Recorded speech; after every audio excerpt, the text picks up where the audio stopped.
A semi-naked couple lay in bed. This is John and Alice, and they're supposed to be married. John sleepily reaches over Alice and turns off the alarm. They cuddle for a while longer before John insists on leaving. He doesn't want to be late for work.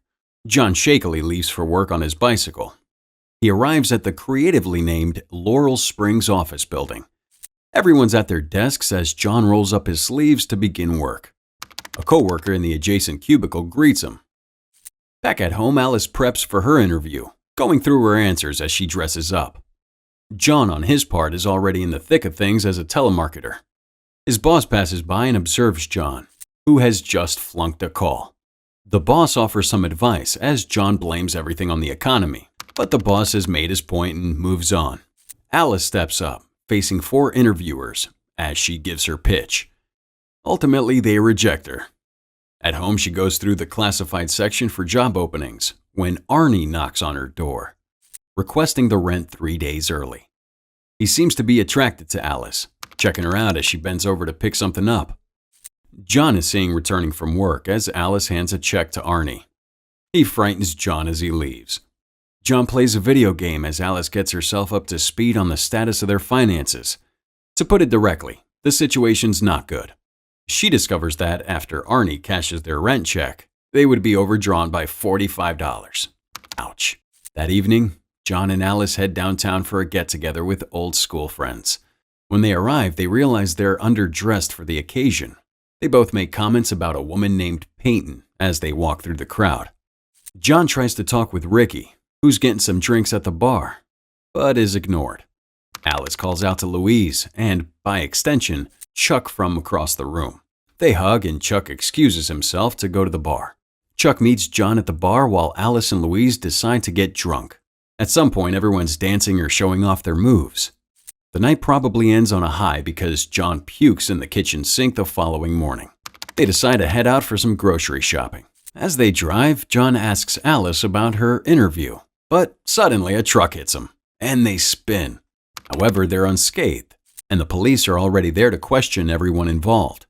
Alice spots an older woman picking up a pot and returning inside her antique shop from her side eye. She excuses herself and follows the old woman. Before we go on, like the video, smash the subscribe button and turn on that notification bell to get that full day of good luck. Once inside, Alice pretends she's just browsing the items. John meets up with her and informs her that the car is fine, but she insists they browse the shop a little longer. The old woman shows Alice a picture from her pendant, but then the phone rings, and she has to pick it up. Alone again, Alice walks towards the teapot. Impulsively, she steals the teapot and runs out of the shop, making John her getaway driver. But John doesn't mind. That night, Alice punches John in their sleep. Again, John doesn't mind. Interesting relationship.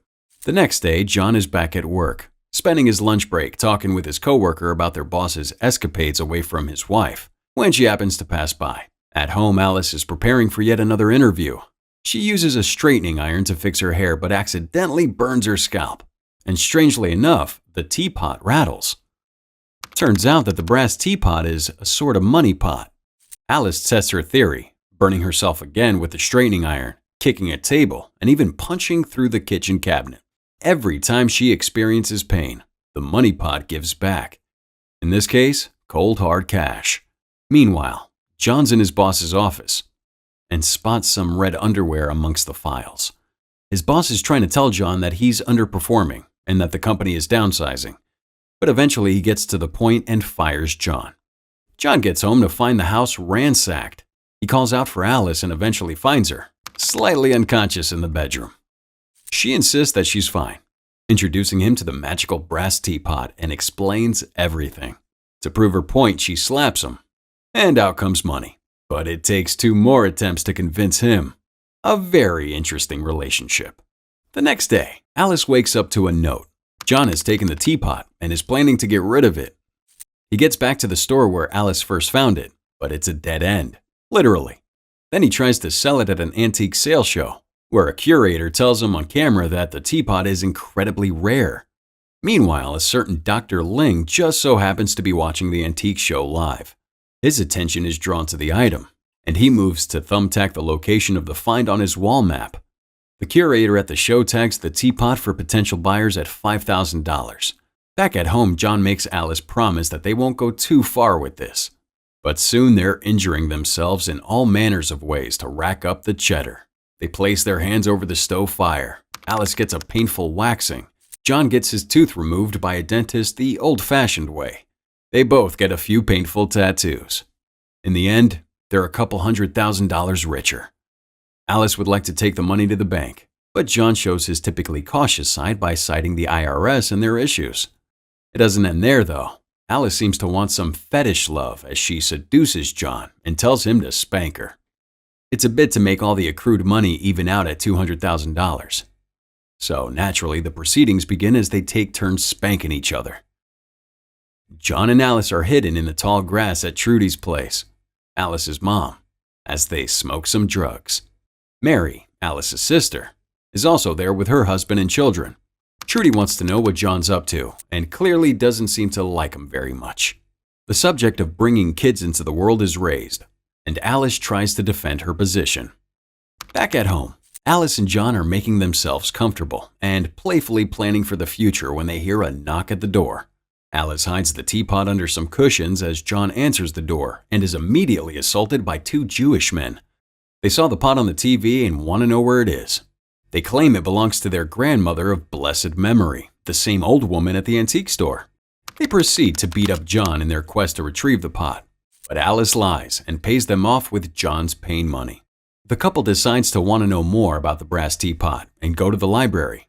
They find a book, and while John's distracted, Alice tears out a pivotal page so he can't get some more information. Eventually, they decide to throw caution to the wind. They buy a house, an expensive car, some jewelry, and a few dresses for Alice. They even host a party at the new house. Alice is now friends with Peyton, their new neighbor. Their old friends, Chuck and Louise, are also invited, and at some point, Dr. Ling comes calling. He tries to warn them about the pot, saying they may be in some danger. John wants to hear him out, but Alice vehemently shuts that door. While at dinner with Ricky and Peyton, Alice and John haggle about who gets to take the pain to make the money for the bill they insist on paying. Back at home, Alice wants to know how John's vodka business idea is doing so far. Meanwhile, Arnie watches them through a window and knocks at their door. He lets himself in and manages to grab the teapot from Alice as he runs. They both frantically beg him to return the pot, but he tosses it into the street and tries to run it over. It turns out that the pot is so powerful that it doesn't get a scratch whatsoever. Phew. They're relieved or fearful. Alice and John visit Dr. Ling, who begins to explain to them the mysteries of the pot. He tells them that it can be dangerous, but Alice especially doesn't trust him and insists that they keep it. Soon enough, Alice is being wheeled around the mall in a chair by Peyton. She has a cast on her leg from an alleged skiing trip. They accidentally meet Louise there, working a second job at a smoothie place, and they ordered their smoothies in spite of the awkwardness. In the middle of the night, Alice is woken up by a noise. She alerts John, and they find it's the Jewish men again, carting away all that cash that was stored in the toilet. John can't stop them. Neither can Alice. Even if she tries, they're both knocked out as the Jewish men escape. In the morning, Alice is in emotional pain about their money. But that type of pain doesn't turn into money, right? Peyton's at their door, complaining about their badly maintained front lawn. John comes downstairs with a hammer, planning to inflict some pain for money, as the pot is rewarding less and less money lately. However, John can't do it. He's not in the mood to hurt himself, so he has an idea. They both head to a bar across town. John asks to see the most troublesome patron there, takes 2 shots of liquor, and proceeds to provoke a man in the hope of being assaulted. Sure enough, he gets the beating he wants. The next day, he takes out the trash with tampons stuffed up his bloody nose, and Ricky makes fun of him. Mr. Ling suddenly appears from nowhere, trying to warn John once again. John goes over to Chuck's workplace while Alice figures out a loophole. She can cash in on literally anybody else's pain, as far as they have had contact with the teapot. From random skateboarders to mixed martial arts fighters, to even childbearing mothers. As such, the money begins to pile up again. As they drive through town, Alice is on edge. John reminds her of their decision to stop if things start to get out of hand. But Alice even tries to run down a homeless person crossing the road. Frustrated by John's warnings, Alice storms out of the car. A short time later, Alice discovers that emotional pain also works the brass teapot. She tries her theory on John, and the pot pays up. She then urges John to do the same to her, suggesting he try a dark relationship secret on her. He refuses at first, but then confesses to an indiscretion. Bad move. Alice is obviously hurt, but the pot pays. Alice admits it was a good move. On opposite sides of the kitchen table, Alice and John throw marital jabs at each other as the pot pays out some ka-ching. It gets to the point where Alice confesses to being with Arnie 3 years ago, infuriating John, who drives to Arnie's place and confronts him. While they argue, Arnie picks up the teapot, and you can tell it has an effect on him. John and Alice drive away, leaving him to handle his scorned girlfriend. Poor guy. Literally. Didn't even get paid for it. Back at the house, John and Alice go for a walk in their neighborhood. Alice gets a thought. They could capitalize on other people's emotional pain too. From Peyton and Ricky to John's former boss and his fetish. Then they decide on the big one. Mary, Alice's sister, has a secret. Their first son's father is not her husband. They visit Mary, and just when they're about to spill the beans, Alice changes her mind last minute, averting a catastrophic disaster. Back at home, Alice is unhappy that she changed her mind and insists on hitting $1 million before they get rid of that teapot. She suggests they take out a criminal, which would be a big score. John tries to come to a compromise, but he can't seem to pull it off. Later, they dig graves for their would-be victim, but John attempts to talk Alice out of it. They argue a little, and John walks away, pestered repeatedly by a fly.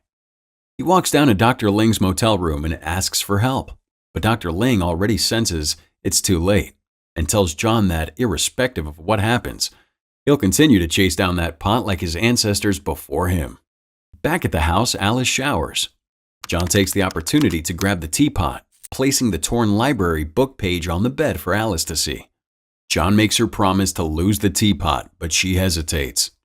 To reinforce his point, he falls through the window to his apparent death. Alice rushes downstairs to be by his side and she cries. But it's only a well-orchestrated hoax or a risky near-death maneuver. Whatever the case, John soon recovers, and he made her pinky swear. That night, John and Alice sleep when Arnie breaks into their house and steals the teapot. Maybe it's a good thing that he's taken it off their hands. But John sees things differently and is determined to do the right thing, personally handing it over to Dr. Ling. The next day, they arrive to Arnie's place, stepping into the house through the open door. Inside, they see blood-soaked tissues all over the house. Arnie eventually appears with a gun and bruises all over his body. John asks him for the teapot, but Arnie spits in his face. A physical fight ensues. Just then, Arnie's lady appears with a gun and seizes the advantage, ordering Alice and John to kneel. They're planning to kill them for money. Suddenly, the two former Jewish men arrive. They argue back and forth with Arnie, and then the bullets start flying. John and Alice hide behind a couch. Soon it's over. And John takes a peek. There's money everywhere, and 4 dead bodies, but John and Alice are determined to get rid of the brass teapot. About time, don't you think? When they step outside Arnie's house, Dr. Ling's already waiting. They hand over the teapot to him as he says a few words. John and Alice hold hands as they watch him leave. Louise goes through her mailbox as her husband Chuck waters the lawn in the background. She finds a letter with a check for $250,000 and rushes towards Chuck in celebration. Apparently, it's a gift from you-know-who. John and Alice drive cross-country now, and Alice is pregnant. They're actually happy. Meanwhile, Dr. Ling's on a ferry boat carrying the infamous brass teapot to its ultimate resting place. As the sun sets on the horizon, he drops it into the sea and it sinks. The Brass Teapot was released in 2013, produced by Magnolia Pictures, Northern Lights Films, Atlantic Pictures, and Laundry Films.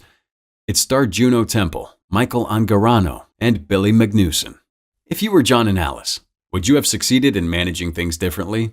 Tell me with the hashtag CinemaRecap in the comments.